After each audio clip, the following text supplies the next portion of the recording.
Hey, Justice Warriors, greetings, Earthlings, and good morning to you. It's Friday. It's the last day of June, believe it or not. I can't believe it. So it's the 30th, and it's about 5 minutes to 10. So I am coming on here to kind of do a reaction to Sleuthy Goosey's video that she did last night. It was awesome. It was a live chat. I think it was slightly over 2 hours. I couldn't believe that I was able to catch almost all of it. I came in a few minutes late, and then I was able to stay till the very end. So she found some court documents that to me are extremely mind-blowing. So everybody's got their own opinion. Do your own research, form your own opinion. Everything I say is simply my opinion. Take it or leave it. Take it for what it's worth. I'm not always correct. Sometimes I get the ages of my kids wrong, and sometimes I get the day of the week wrong. Okay, we don't need to go on about that. I can point out the things that I get right. So I do get a lot right.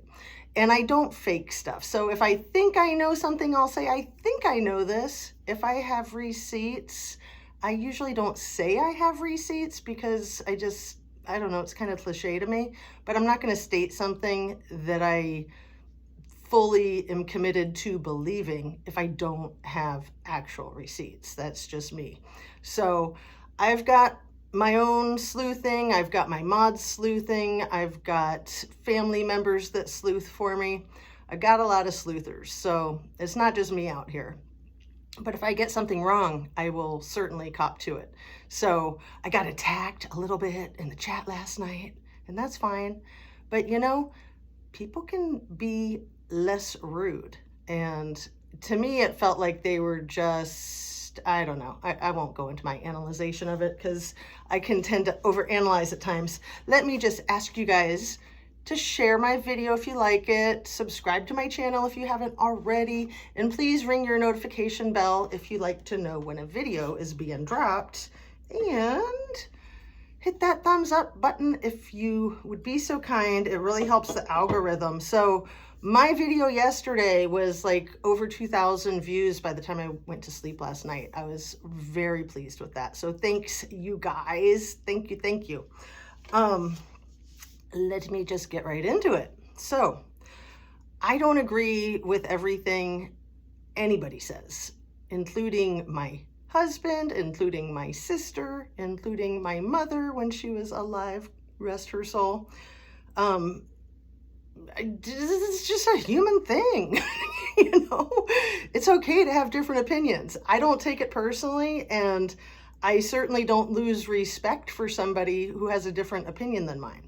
But I really want to stay positive. That's always my goal in life and on YouTube. And what I really wanted to do was address a couple of things today. The main thing is to check out Sleuthy Goosey's live from last night, because she said at the beginning like she was feeling like crap and she wasn't sure how long she'd stay on. And it was a solid 2 hours plus, and it was an amazing live, in my opinion. So I took a screenshot of one of the comments, and I made a community post about that. Please check it out. Please, please, please. It was a comment by a profile that was called Papa Roger, and it had the little icon with, you know, that old German military profile that was the same picture profile that came out and said something about the sheath before a sheath was ever mentioned in this case, this Idaho 4 case. So I couldn't believe that there was Papa Roger. So I made that post, and when I checked some of the comments on it, people were like, oh, well, it could still be the criminal defendant. Maybe he has access in prison. Yeah, right. Come on. It could be anybody, and it could be a fake of Papa Roger, of course. There are so many trolls on the interwebs, especially right now, especially in big cases like these when they get really hot, like the Kylie Rodney case.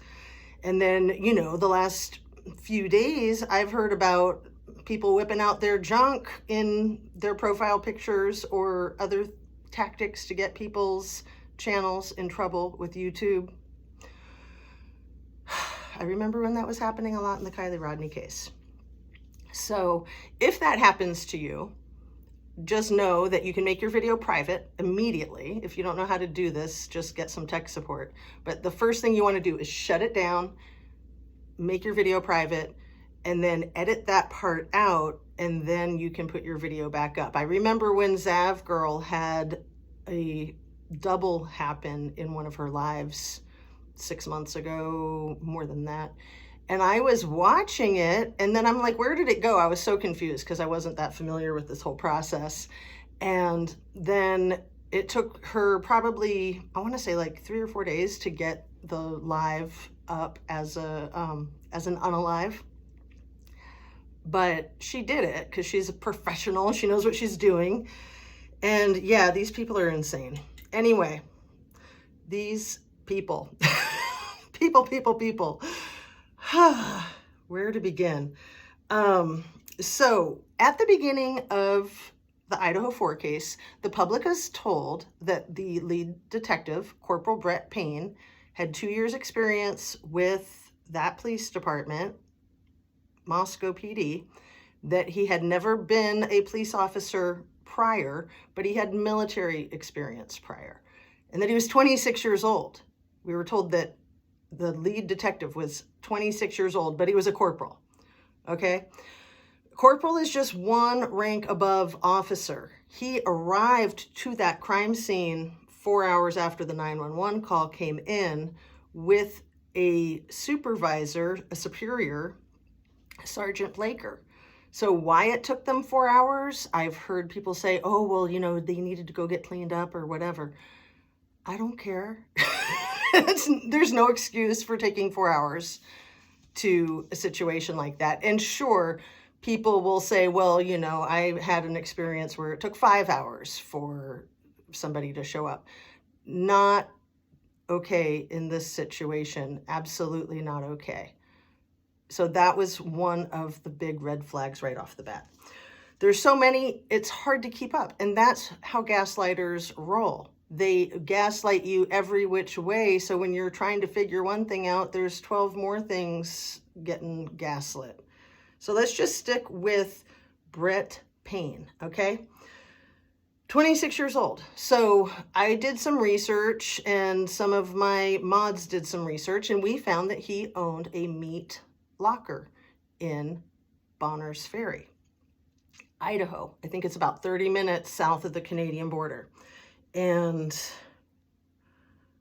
it said that he had owned it for at least 8 years. At 26 years old, I thought he might have been 18 then when he first came into possession of it. He might have been 17. I didn't know his exact birthday, so I was like, wow, he was 17 or 18, and he started owning a meat locker, like maybe before he even graduated high school. And there were people coming into my chat pretending that they knew him and just being like, yeah, he's just a really driven dude and he knows what he wants to do with his life, so back off.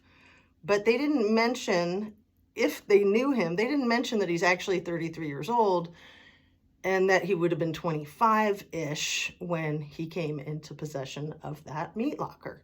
And that meat locker has changed its name, and people were jumping all over me like, oh, you got the name wrong. It's Meats and Locker.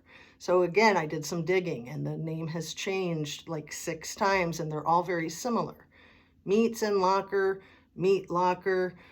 I can't remember. I mean, just like the smallest details. So there's 2 Brett Paynes that are attached to the Bonners Ferry Meat Locker business. It's an LLC. One of them is 33 years old. The other one is 56 years old, or they were when we were looking all this up a few months ago. So in the event that that 56-year-old Brett Payne is a real person, he's only 23 years older than Corporal Brett Payne, and making him only 21 years older than Corporal Brett Payne's older brother, Kyle Payne. So I've done a ton of research on these guys. I'm going to break it down just off the top of my head as well as I can. So 2005, Kyle Payne graduated high school. He was a really good wrestler. There's an article, I'll put a link to it in the description, in the newspaper from St. Marie's, I think is the town that they're from. and it spoke about him going to state and that he was in the lightweight division, which was 115 pounds and under as a senior in high school. So people last night in Sleuthy's chat were trying to figure out how tall Brett might be, and I said something about the 115 pounds that Kyle weighed in high school, and that they're very similar size. If you've seen pictures of them together, people think they're twins. I don't think they look that much alike, but I can understand how people could think that they're twins. So they're 2 years apart. So they both went to the University of Idaho straight out of high school. Brett graduated in 2007. So after Kyle Payne graduated from the University of Idaho, he enlisted in the Army, and that was 2009. So then let's bring in Kopacka. Brent Kopacka also graduated high school in Idaho in 2005.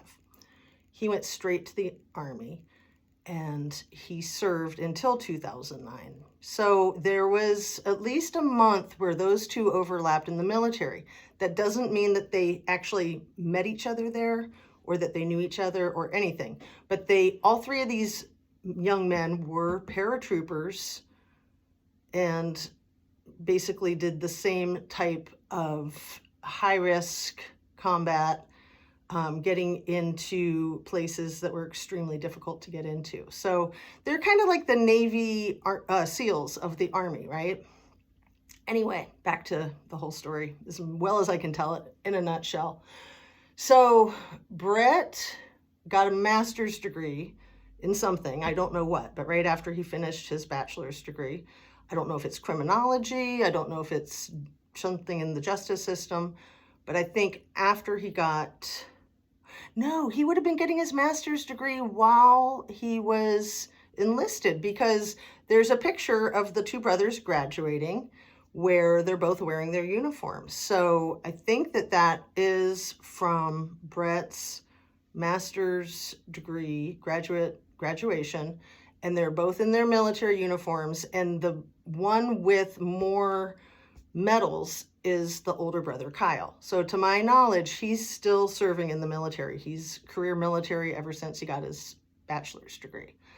And then Brett is only 2.5 years now, roughly, with the Moscow PD, but apparently he was military police for a couple of years while he was still in the Army. So, military experience counts a great deal towards law enforcement, and especially military police. So, still, he's only with Moscow PD for 2 years. And, Chief Fry likes to boast that they have like close to 100 years of combined experience with all their officers.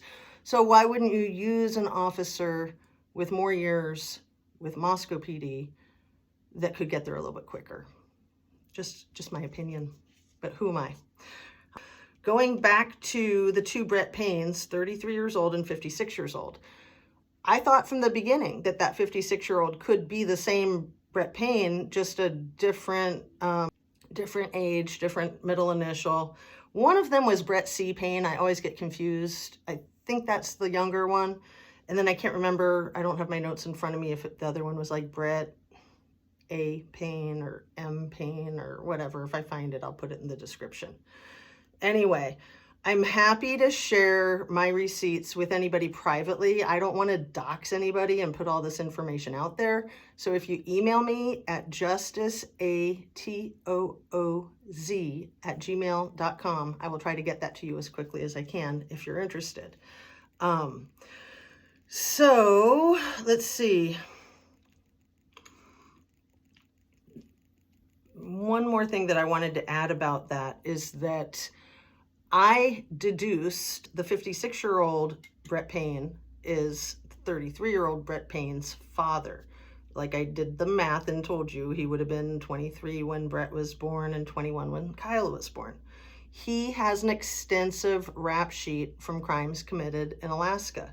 I don't think any of them were trafficking. Annie Ruler asked me that in the chat. And it may or may not be his father. Maybe it's his uncle. Maybe it's an alias. But somebody whose name I won't name, but you can see it in the chat if you look, was just jumping all over me, claiming that they knew Brett and his parents, like it sounded like personally, and they were going to call them up, and they were all upset, saying that I was spreading misinformation. I, of course, would never want to spread misinformation. So if I'm incorrect, I apologize. I did do a ton of research because I also was trying to figure out if Suzan Payne was related to Corporal Brett Payne.